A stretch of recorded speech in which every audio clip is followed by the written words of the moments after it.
Ya, sekali lagi Shalom, selamat malam, Bapak Ibu terkasih, Pak Jakob, Bu Herlina, Pak Samuel Soekardi, Pak Chin Hao, Bu Eni, dan Ibu Valencia Ina. Kita bersyukur kita boleh berjumpa kembali di tahun yang baru, tahun 2025. Ini adalah Bible Study kita yang pertama. Sebelum kita belajar firman Tuhan, hari ini saya memberikan judul Fearing God in a Permissive World. Ya, kita akan berdoa kepada Tuhan, kita minta pimpinan Tuhan. Ya. Bapa di dalam surga, kami mengucap syukur untuk Bible study kami yang terus Engkau pelihara. Kami akan bersama-sama belajar tentang bagaimana kami takut akan Tuhan dalam dunia yang permisif. Tuhan, berkati hamba-Mu menjadi berkat bagi setiap kami dan juga setiap kami yang hadir. Kami boleh belajar bersama-sama dari firman-Mu. Terima kasih Bapa, di dalam nama Yesus kami telah berdoa. Amin. Ya, Bapak Ibu terkasih, saya izin share untuk materi PowerPoint kita.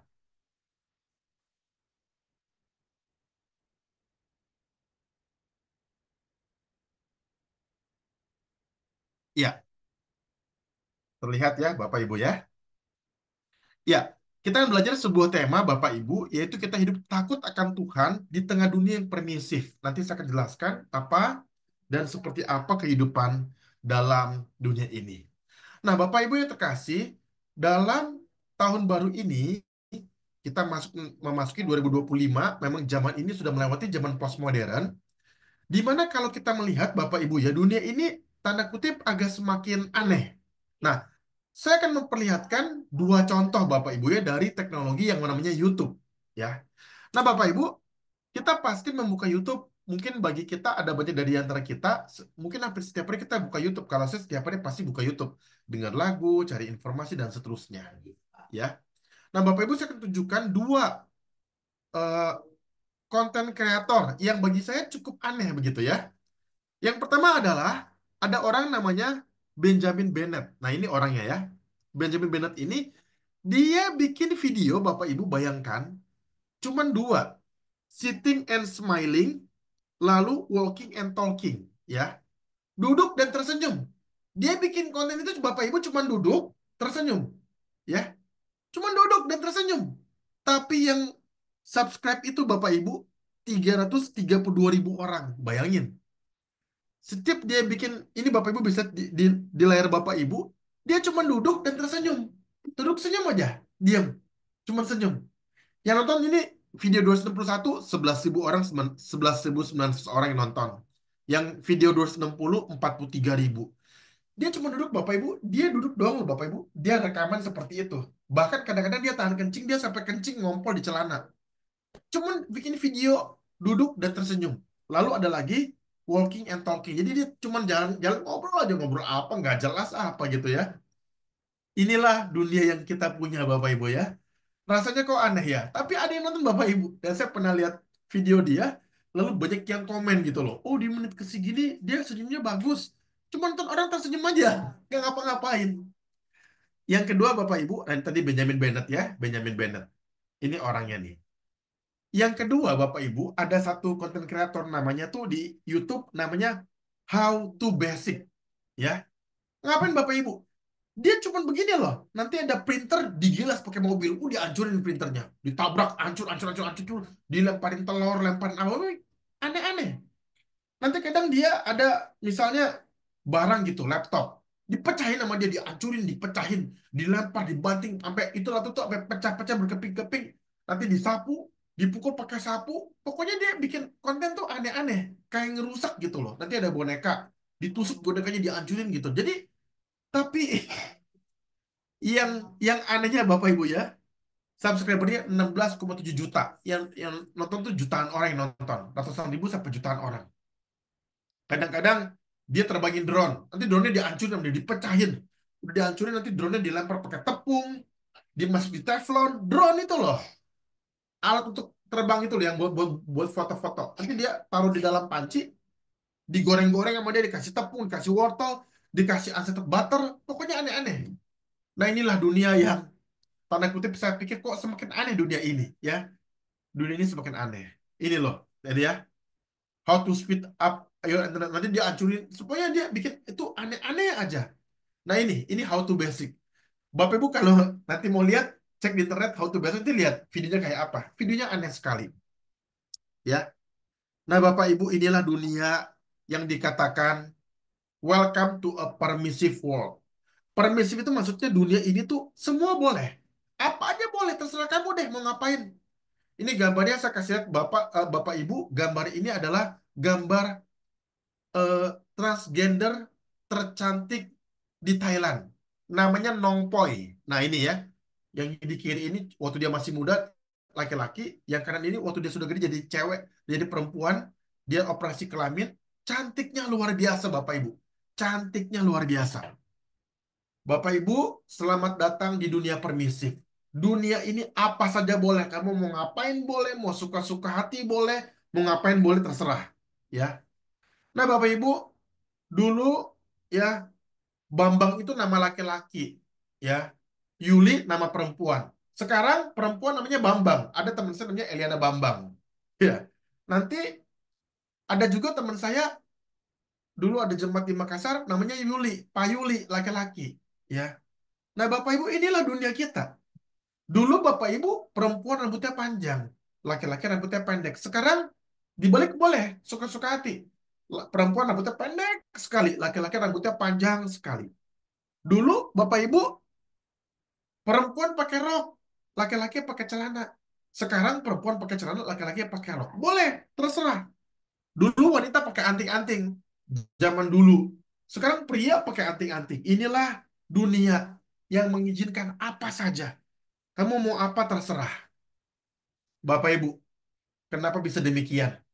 Roma 3:23 mengatakan, karena semua orang telah berbuat dosa dan telah kehilangan kemuliaan Allah. Ketika manusia berbuat dosa, manusia suka-suka hati. Dia mau hidup suka-suka dirinya, mau-maunya dia. Dia mau melawan Allah, mau melanggar perintah Allah, mau hidup sesuai dengan kemauan dirinya saja. Tidak ada lagi tolak ukur, tidak ada lagi aturan, tidak ada lagi sesuatu yang baku. Semua orang telah dibelenggu oleh dosa dan melakukan apa yang dia mau. Kalau gitu Bapak Ibu, bagaimana kita nih sebagai orang percaya? Kita harus ngapain nih? Yang pertama adalah kita harus melihat ya bahwa hidup ini perlu standar, perlu kebenaran, perlu patokan, perlu fondasi, ya. Kalau gitu yang pertama kita bisa pelajari adalah firman Tuhan sebagai dasar kehidupan kita. 2 Timotius 3:16-17. Boleh Bapak Ibu satu orang bacakan buat kita? Silakan sukarelawan. Boleh buka mic, mohon dibacakan di layar.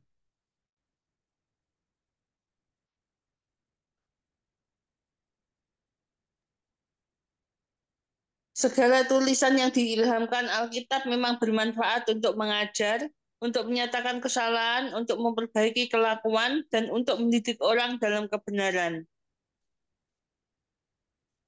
Ya. Dengan demikian, tiap-tiap manusia kepunyaan Allah diperlengkapi untuk setiap perbuatan yang baik. Terima kasih, Bu Dok Herlina. Nah, jadi firman Tuhan ini menjadi dasar kehidupan kita, Bapak Ibu. Firman Tuhan terus-menerus mengingatkan kita untuk hidup sesuai dengan arahan Tuhan. Kita bisa lupa, Bapak Ibu. Bisa salah jalan. Kita perlu terus membaca firman setiap hari agar disegarkan dan diingatkan oleh firman Tuhan sehingga hidup kita menjalankan perintah Tuhan dan menjauhi larangannya. Ya, yang digarisin ini dalam layar kita, pertama mengajar. Nah, kita diajar terus oleh firman. Kadang-kadang kita lupa diajar lagi. Kita nggak mengerti belajar firman, ikut Bible study, dengan Alkitab di gereja, kita belajar lagi. Nah, itu terus belajar. Hamba Tuhan mengajar, pendeta, penginjil mengajar, pemimpin kelompok PA, Bible study mengajar. Ya, berikutnya adalah menyatakan kesalahan. Firman Tuhan itu seperti cermin Bapak Ibu. Kalau kita tiap hari lihat cermin, oh nyisir, oh rambutnya kok mencong ya, kita sisiran. Oh, ini di pipi kok kotor ya, mungkin tadi kena spidol. Nah, itu Alkitab pun demikian, menyatakan kesalahan kita. Bukan berarti kalau kaca kaca, kita lihat kaca, oh jelek mukanya, kita pecahin kacanya. Enggak gitu ya Bapak Ibu ya. Pasti kita lihat, oh salah.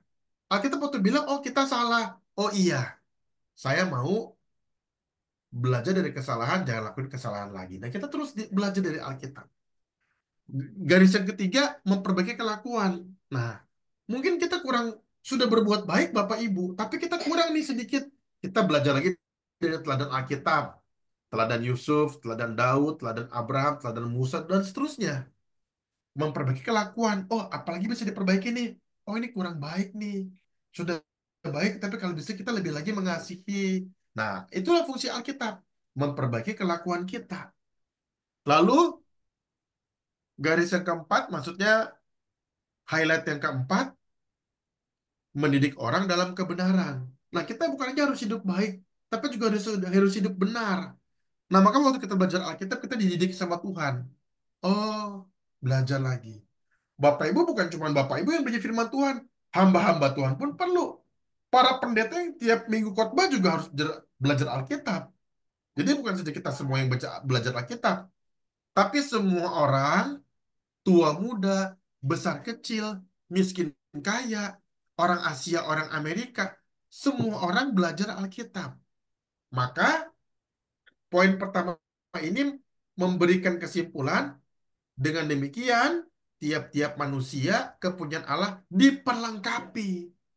Nah, Bapak Ibu kita ini waktu belajar Alkitab diperlengkapi. Untuk apa?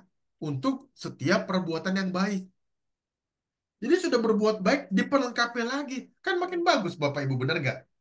Kalau kita sekarang punya nih misalnya, punya eh, motor misalnya. Lalu diperlengkapi, oh tambah lagi apa yang kurang nih? Ditambah lagi misalnya joknya nih. Kadang suka kepanasan, kedinginan, dikasih lapisan jok yang anti panas, anti hujan. Diperlengkapi, wah, pakainya tambah nyaman motornya, bener nggak? Oh, motornya udah bagus tapi kurang angin. Diperlengkapi tambah lagi angin. Oh, tambah enak makanya. Nah, seperti itu Bapak Ibu. Diperlengkapi, diperlengkapi, semakin bagus. Semakin memuliakan Tuhan. Semakin serupa Kristus setiap hari. Nah, jadi kita diperlengkapi. Maka Tuhan bilang, Alkitab ini ilham Allah, bermanfaat. Nah, Bapak Ibu, demikianlah. Ini tadi ya, mengajar, menyintikkan kesalahan, memperbaiki kelakuan, mendidik orang dalam kebenaran. Ya, Bapak Ibu ada yang mau bacakan firman Tuhan, Mazmur 19 ayat 105, satu orang lagi, sukarelawan, silakan.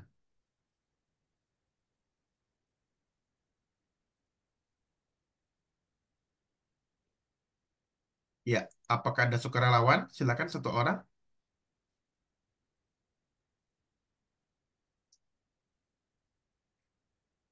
Firman-Mu itu pelita bagi kakiku dan terang bagi jalanku.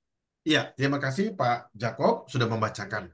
Firman-Mu itu pelita bagi kakiku dan terang bagi jalanku. Nah, Bapak Ibu, saya senang sekali dulu pernah ada hamba Tuhan berkhotbah mengenai ayat ini. Dia bilang gini, Bapak Ibu. Bagus. Motor itu punya lampu, itu cuma menerangi jalan di depan kira-kira 20-25 meter. 10 sampai 20 meter. Nggak jauh. Kadang-kadang ada lampu tuh yang halogen. Bisa 20 meter, 20 meter kira-kira. Tapi kan nggak jauh. Nggak ada motor yang lampunya itu bisa 1 kilometer kasih cahaya. Nggak bisa. Terlalu jauh. Nah, jadi waktu dia jalan, ya 5, 10, atau 15 meter, 20 meter, itu ada lampunya terang. Nanti sudah jalan lagi, terang lagi. Jalan lagi, terang lagi. Nah, jadi Bapak Ibu, firman-Mu itu seperti itu. Langkah kita ke depan, kita jalan, diterangi sama firman Tuhan. Nah, nah, Bapak Ibu, jadi kalau kita belajar firman Tuhan, itu menerangi kita hari demi hari. Kita baca Alkitab hari ini seharian, firman itu menerangi langkah kita. Nanti besok baca lagi Alkitab. Nanti diterangi lagi langkah besok seharian penuh. Nanti lusa baca Alkitab pagi-pagi. Nah, hari lusa itu kita diterangi firman Tuhan, hari itu selama 24 jam. Maka firman itu pelita bagi kakiku dan terang bagi jalanku setiap hari. Daily. Ini maksud daripada Alkitab Mazmur 119 ayat 105. Ya. Firman itu daily. buat kita daily, setiap hari, every single day. Itu fungsi firman. Luar biasa ya Bapak Ibu ya. Kita bersandar kepada firman setiap hari. Maka Tuhan berkata, bacalah Alkitab setiap hari.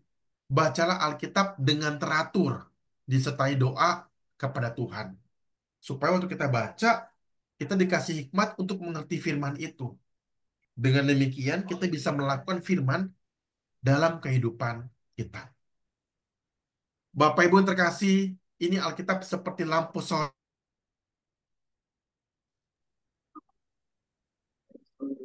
ya. Ini adalah satu hal yang luar biasa. Nah, Bapak Ibu yang dikasih Tuhan, Alkitab itu akan mementoring kita untuk mencapai goal, tujuan kita, memberi arah, direction, memberi advice, nasihat, memberi motivasi. Kadang-kadang Bapak Ibu ya, kita waktu kemarin tahun 2024 pasti pernah dengar, 2025 nanti ada penyakit seperti virus corona. Nanti 2025 ekonomi lesu, PBB sudah peringatkan kepada dunia, ekonomi akan lesu seluruh dunia. Wah, kita seringkali mendapat informasi yang membuat kita menjadi lesu, menjadi lemah, menjadi takut, menjadi khawatir, menjadi tidak bersemangat. Nah, Alkitab memotivasi. Lalu Alkitab itu mengcoach kita, ya, memberi kepada kita dorongan untuk kita bisa diarahkan kepada arah yang baik. Training, Alkitab melatih kita, support, Alkitab mendukung kita, sukses, Alkitab membawa kita kepada kesuksesan secara apa yang Tuhan mau, ya. Nah, inilah fungsi Alkitab. Oke, kedua, bagaimana kita menghadapi dunia permisif, Bapak Ibu? Kedua, lakukanlah segala sesuatu untuk membangun kerajaan Allah. Nah, ini loh, ya. 1 Korintus 11:23, mau dengan kasih satu orang sukarelawan membacakan, silakan Bapak Ibu.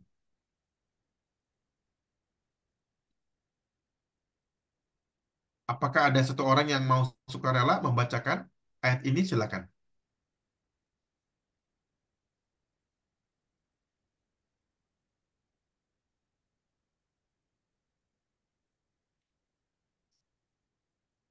Ya, Budok Helena boleh, silakan. 1 Korintus 10 ayat 23. Segala sesuatu diperbolehkan, benar. Tetapi bukan segala sesuatu berguna. Segala sesuatu diperbolehkan, benar. Tetapi bukan segala sesuatu membangun. Ya, terima kasih Budok. Nah, Bapak Ibu, tadi kan kita melihat di awal ya, semua orang ini lakuin segala sesuatu suka-suka mereka. Nah, diperbolehkan bisa nggak? Mungkin bisa. Itu kalimatnya ya dari saya. Mungkin bisa. Tapi nggak semua berguna. Tadi misalkan konten tadi, acu-acuin barang. Dia cuma cari uang aja di YouTube. Tapi kan orang-orang yang nonton kan jadi bodoh begitu loh. Nah, begitu kan? Nah, jadi segala sesuatu diperbolehkan, benar kata Alkitab. Mungkin benar. Tetapi bukan segala sesuatu membangun. Kita misalkan dengar lagu, boleh nggak dengar lagu duniawi? Boleh, tapi itu nggak, mungkin kurang berguna. Hanya untuk hiburan saja, tapi juga mungkin nggak membangun. Tapi kalau baca Alkitab, berguna dan membangun. Nah, kita harus memilah-milah. Waktu kita pergunakan buat apa Bapak Ibu? Buat yang berguna dan buat yang membangun. Maka inilah nasihat Paulus kepada jemaat di Korintus. Ya, dipikir-pikir mau kerja apa Bapak Ibu? Itu berguna nggak? Membangun nggak? Nah, ini kata Alkitab. Misalkan ada pria nih pakai anting. Itu boleh nggak? Oh boleh, mungkin. Nah, ya dia suka-suka dia pakai anting perhiasan, tapi berguna nggak? Pertanyaannya, membangun nggak? Orang lihat, ih, kok cowok kok nggak bener pakai anting. Nah, kadang-kadang kita kan memang dalam budaya Asia orang pakai anting itu, cowok pakai anting itu cowok yang nakal. Nah, itu kan jadi nggak membangun jadinya. Nah, begitu. Misalnya ini yang tadi saya bilang, boleh nggak pakai tato? Wah, ini kan badan saya. Mau rusak ya badan-badan saya. Pertanyaannya, berguna nggak? Membangun nggak? Boleh nggak hobi main game? Wah, main game terus begitu dah. Mungkin hiburan.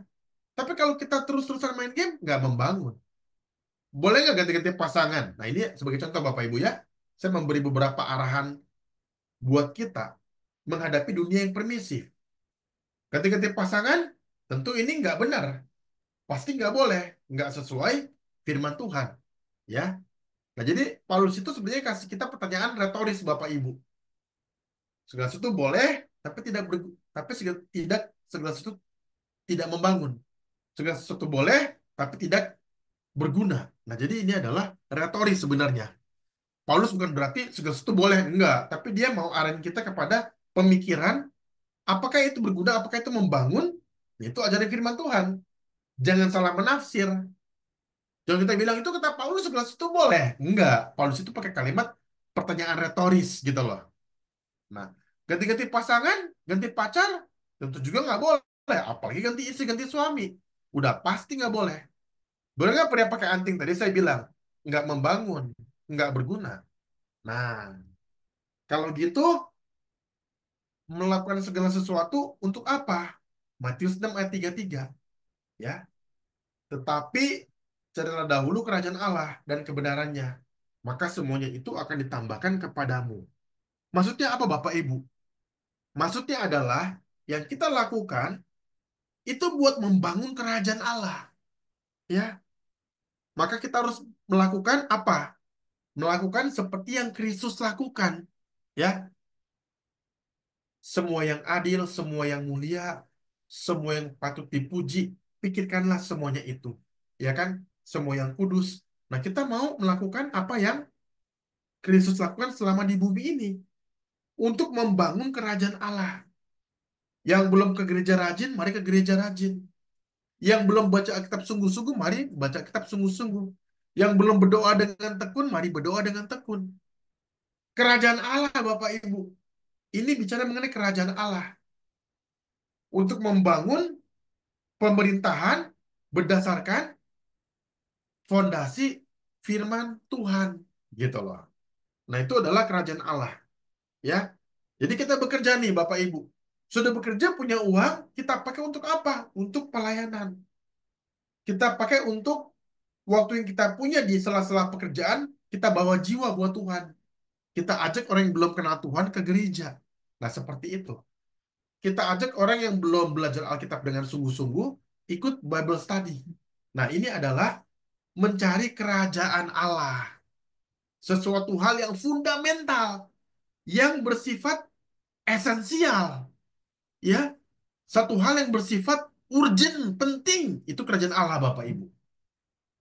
Jadi Tuhan mau kita mencari kerajaan Allah. Lalu apa? Dan kebenarannya. Bukan cuma kita pelayanan di gereja, tapi cari juga kebenaran. Ya, kalau ada orang yang berlaku jahat, kita bawa dia ke dalam kebenaran. Kalau kita lihat ada orang belum membangun kerajaan Allah, ajak dia bangun kerajaan Allah. Nah, ini adalah satu hal yang Alkitab tekankan berulang-ulang. Sejak dari PL sampai PB, Kejadian sampai Wahyu itu bicara kerajaan Allah. Bicara mengenai maksud Allah untuk kita sebagai orang percaya mendirikan kerajaan Allah di bumi. Jadi kita membawa suasana surgawi di bumi. Nah, itu loh Bapak Ibu.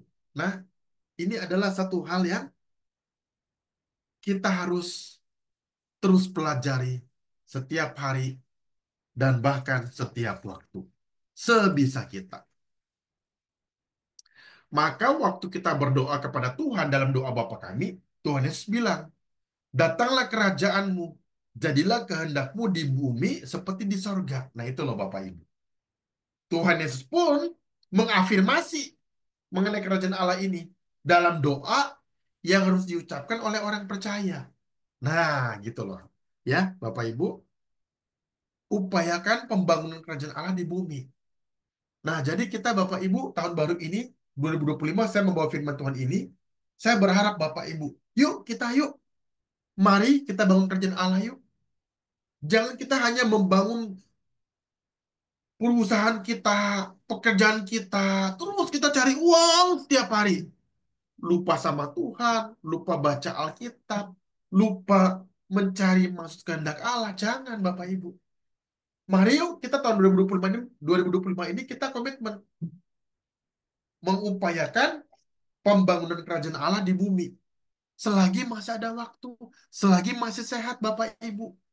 Jangan nanti kalau sudah tua, sakit-sakit kita baru bilang, Pak Pendeta, saya mau pelayanan. Udah sakit-sakitan. Udah nggak ada tenaga. Udah nggak ada kekuatan. Bagaimana bangun kerajaan Allah? Sekarang ayo kita rajin, Bapak Ibu. Ada waktu belajar Alkitab. Ada waktu cari jiwa.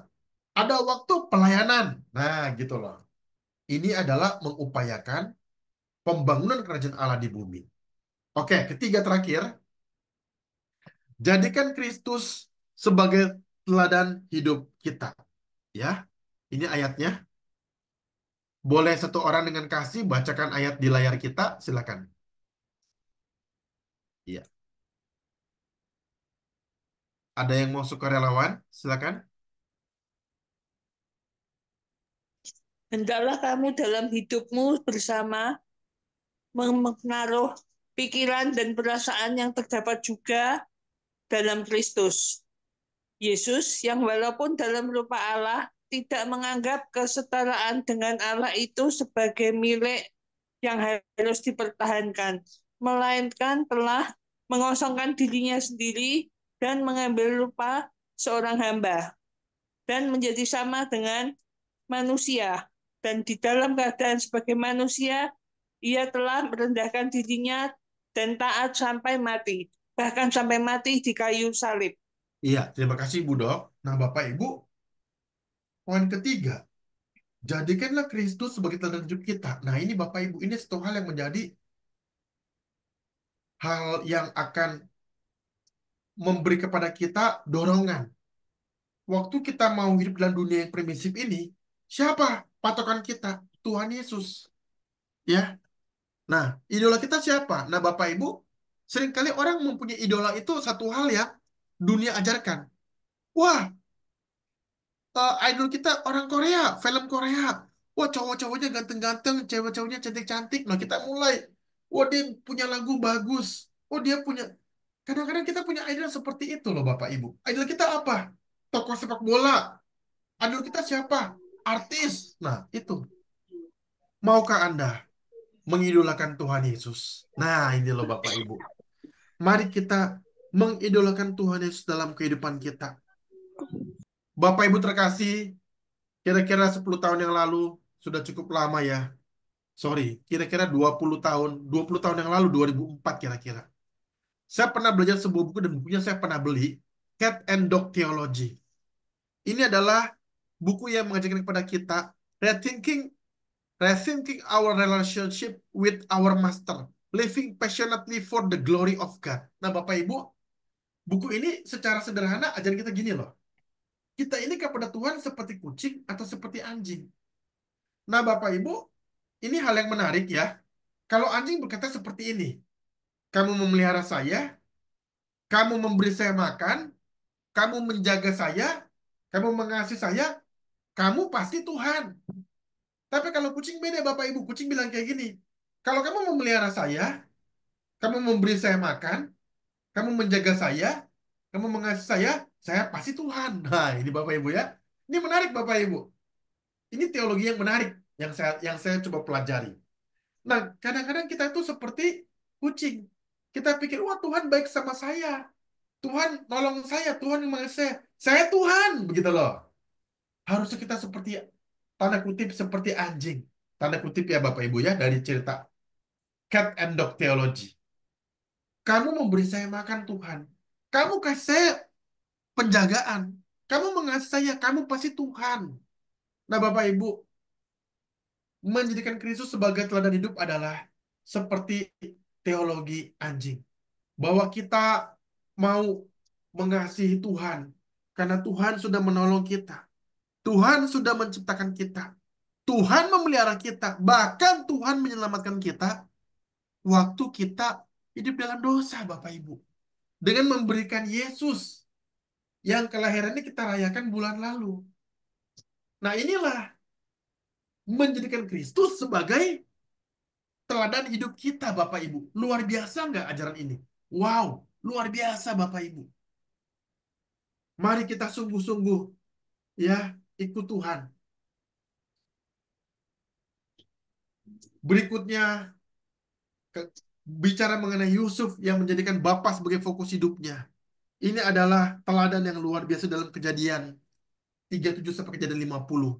Yusuf itu menjadikan Tuhan sebagai teladan hidupnya.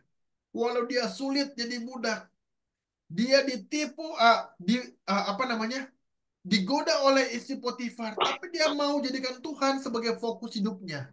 Inilah ciri-ciri orang yang menjadikan Tuhan sebagai teladan hidupnya. Dalam kondisi sulit, kira-kira apa yang kamu akan lakukan? Mari kita belajar. Dulu pernah ada kampus Crusade, ya, kampus Crusade for Christ itu ya, di Amerika, sebuah lembaga pelayanan kaum mahasiswa. Mereka apa, mencanangkan satu satu kalimat, What would Jesus do? Maksudnya apa? Kalau kamu di posisi Tuhan Yesus, kamu mau melakukan apa? Jadi kita waktu menghadapi segala sesuatu dalam hidup kita, kita harusnya berpikir, what would Jesus do? Ketika kita menghadapi satu masalah. Contoh, waktu kita sulit, kita lagi susah, kita lagi banyak masalah. Kita coba pikirkan, what would Jesus do? Oh, kalau Tuhan Yesus banyak masalah, seperti apa kira-kira ya? Oh, dia pasti berdoa. Kita berdoa ikut juga. Oh, dia pasti baca Taurat. Kita juga baca Alkitab. Oh, dia pasti minta saran dari Tuhan. Kita juga minta saran dari Tuhan. Nah, gitu loh Bapak Ibu. Menjadikan Kristus sebagai teladan hidup adalah bagaimana kita menjadi semakin takut akan Tuhan dalam dunia yang primitif, dan kita hidup dengan baik sehingga menghasilkan buah bagi perkembangan kerajaan Allah itu sendiri. Kesimpulan. Nah, Bapak Ibu, kita sudah belajar sekian waktu mengenai bagaimana kita takut akan Tuhan dalam dunia permisif. Bagaimana kesimpulannya? Pertama, tetaplah setia membaca Alkitab dan mempraktekannya. Bapak Ibu jangan bosen-bosen. Nah, Bapak Ibu ya, nanti Bapak Ibu yang mau ikut ikut gerakan baca Alkitab ini bulan depan, saya bersama dengan Ibu Cynthia ya, yang ajakin kami. Ada beberapa orang juga di sini, Bu, ya, Bu Dok Herlina, Pak Samuel, ya, Bapak Pendeta Samuel Sukadi Sulaiman dan rekan-rekan yang lain. Ada yang mau ikut belajar Alkitab? Yuk, kalau mau WA saya, nomor WA Bapak Ibu. Kita akan membaca Alkitab bulan depan, mulai 1 Februari, sehari 5 pasal. Jadi 9 bulan tahun ini, kita akan membaca satu Alkitab penuh. Hanya 9 bulan Bapak Ibu ya. Seperti ibu hamil itu loh. Cuma 9 bulan saja, nggak lama. Bapak Ibu yang mau baca Alkitab sehari 5 pasal, kasih nomor WA-nya ke saya, Japri. Nanti ada grup, kita dibuat grup. Di situ bahkan ada pendeta JK Wira, pendeta gereja Reform, yang siap menjawab semua pertanyaan yang sulit dari Alkitab. Apa saja. Wow, luar biasa ya. Kita mau baca pagi, siang, malam bebas. Cuma lapor di WA grup. Saya sudah baca 5 pasal, udah cuma lapor aja. Bacanya mau pagi, mau siang, mau malam, mau sore, terserah. Mau subuh, terserah. Luar biasa. Kedua, mari Bapak Ibu kita berpikir setiap hari bagaimana membangun kerajaan Allah. Nah, Bapak Ibu, awal tahun ini saya mau kita bersama-sama berpikir setiap hari. Kira-kira saya bangun kerajaan Allah seperti apa ya? Melalui pelayanan, melalui tenaga, melalui pikiran kita, melalui dana kita. Apa yang bisa kita kerjakan? Bapak Ibu tanya sama Tuhan, Tuhan, saya mau nih tahun 2025 membangun kerajaan Allah. Apa yang bisa saya lakukan, Tuhan? Bapak Ibu jangan hanya berpikir bisnis, uang, keluarga, tapi pikir dong. Kerajaan Allah itu dibangun, dibesarkan oleh kita. Supaya nama Allah dipermuliakan, Bapak Ibu. Ketiga, terakhir. Teladanilah Yesus dalam hidup ini. Bapak Ibu, kita sudah melewati masa Natal. Kita sudah bersyukur ya atas semua berkat-berkat Tuhan tahun 2024. Tahun 2025 ini, mari kita dengan semangat yang baru teladani Yesus dalam hidup ini. Setiap hari semakin serupa Yesus dalam pikirannya, dalam perkataannya, dalam tindakannya. Kiranya firman Tuhan pada malam hari ini memberkati kita sekalian. Saya akan stop share dulu. Stop recording. Ya, baru kita akan berdoa menuntut firman Tuhan.